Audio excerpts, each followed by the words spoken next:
Hello viewers, আসসালামু আলাইকুম। আজ সোমবার 30শে সেপ্টেম্বর। তো আমার মা অসুস্থ, আপনারা সবাই জানেন। তো আম্মুকে দেখার জন্য খালামণি, নানা ভাই, নানু, মামি এরা সবাই আসতেছে। তো তার জন্য আজকে রান্নার প্রস্তুতি চলছে। তো ফার্স্টেই আমরা ভাত এবং ডাল, শাপলা দিয়ে ডাল রান্না করেছি। 2 চুলায় বসাই দিয়েছি আমি আর ভাবি। যেহেতু আমাদের হাতে এখন রান্নার দায়িত্ব পড়েছে, মা যেহেতু অসুস্থ, মেহমান আসবে। তো আজকে মেহমানদের জন্য আমরা কী কী রান্নার আয়োজন করেছি এবং কী কী রান্না করব সকল ভিডিও থাকছে আজকের ব্লগে।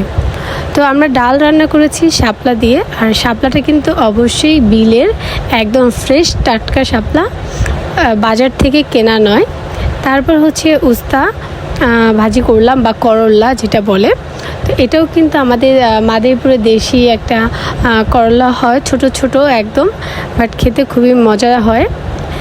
এরপর এক চুলায় বসাই দিয়েছি একদম নদীর, যেটা আপনার বলে ভ্যাসাইলের বাইলা মাছ ভাজবো, সাথে পটল ভাজবো। তো কড়াইতে ভাবি মাছ ভাজতেছে, আর পাশের চুলাতে আমি মাংস বসাবো।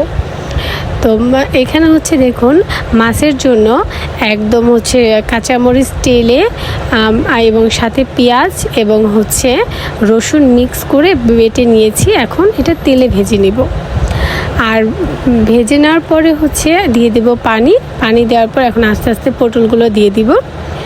আর মরিচটা কিন্তু আমাদের মাদারীপুরের খুবই জনপ্রিয় একটা মরিচ, যেটাকে বলে জিয়া মরিচ। দেখতে একটু কালো কালো কালচেটে ভাব, বাট খুবই ঝাল এবং খুবই একটা ঘ্রাণ আসে। তো এটা নর্মালি ঢাকায় পাওয়া যায় না।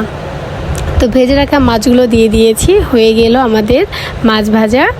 এখন আমি মাংসের জন্য মশলা কষাই নিচ্ছি। যেহেতু আমাদের অনেকগুলো মানুষ, আমরা অনেক গেস্ট, তো মাংসটা আমি একটু ঝোল রাখবো, একটু পাতলাটে রাখবো। যেহেতু ভাজা মাছ, তারপরে সবজি, ডাল আছে, তাই অনেকে আবার বেবিও আছে, অনেকে আবার মাংসের ঝোলটা খেতে পছন্দ করে। তাই আজকে আমি বেশি গ্রেভি করব না। দেখুন, এখন আমি পানি দিয়ে দিয়েছি। আর এখানে মশলাটা কষাতে আমি নর্মাল যেই মশলাটা থাকে, আদা রসুন পেস্ট, জিরা পেস্ট, হলুদের গুঁড়ো, মরিচের গুঁড়ো, এগুলোই অ্যাড করেছি। সাথে একটু পেঁয়াজ বাটা অ্যাড করেছি, যেহেতু আমি একটু ঝোল রাখবো। আবার গ্রামে অনেকেই এটা করে, যে যারা একটু ঝোল রাখতে চায় বা ঝোল খেতে পছন্দ করে, তারা একটু হোঁড়ানি টেলে নেয়। হোঁড়ানি টেলে নেয় বলতে হোঁড়ানিটা এটা বোঝায় একটু পেঁয়াজ, একটু এলাচ, দারচিনি, একটু জিরা তেলে একদম ভাজা ভাজা করে সে মশলাটা একটু বেটে নিয়ে দেন তরকারি নামানোর আগে ওটা দিয়ে দেয়। তাহলে একটা এক্সট্রা ফ্লেভার বা সুন্দর একটা ঘ্রাণ আসে এবং তরকারিটা খেতেও মজা হয়।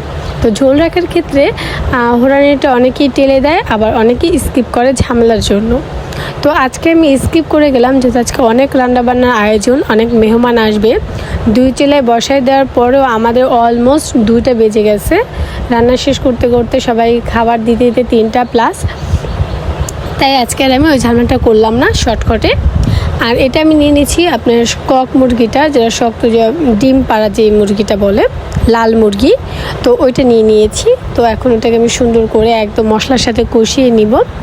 তা আমি কয়েকটা আলুও দিব আজকে মাংসে। নর্মালি আমার আগের যারা ভিডিও দেখেছেন বা ব্লগ দেখেছেন, আমি নর্মালি মাংসে আলুটা স্কিপ করে ফেলি, শুধু গরুর মাংসতে অ্যাড করি। তো গরুর মাংস তো আমি সচরাচর রেসিপি আপনাদের দেই না, খুব কম, যেহেতু আমার ফ্যামিলিতে গরুর মাংসটা খায় না অনেকেই।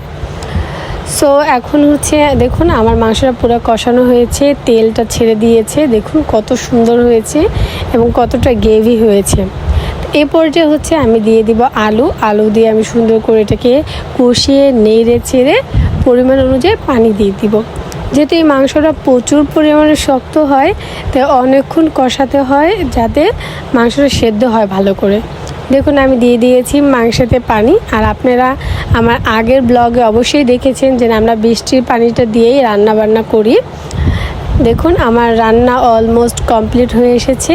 আমি এর উপরে আর ঝোলটা শুকাবো না, কারণ অনেকে ঝোল খেতে পছন্দ করে। আর যেহেতু অনেক মানুষের রান্না, তাই আমি আর ঝোলটাকে এরকমই রাখছি। আমার মাংস রান্না শেষ।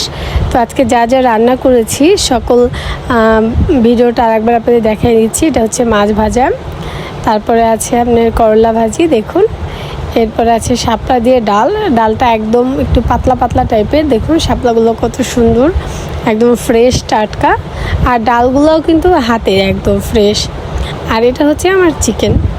তো আমার আজকের গ্রাম্য ভিডিওটা কেমন লেগেছে, রান্না বাড়ার সেই ভিডিওটা আপনাদের কেমন লেগেছে অবশ্যই কমেন্ট করে জানাবেন। যদি ভিডিওটা ভালো লেগে থাকে একটা লাইক কমেন্ট করে শেয়ার করে দেবেন।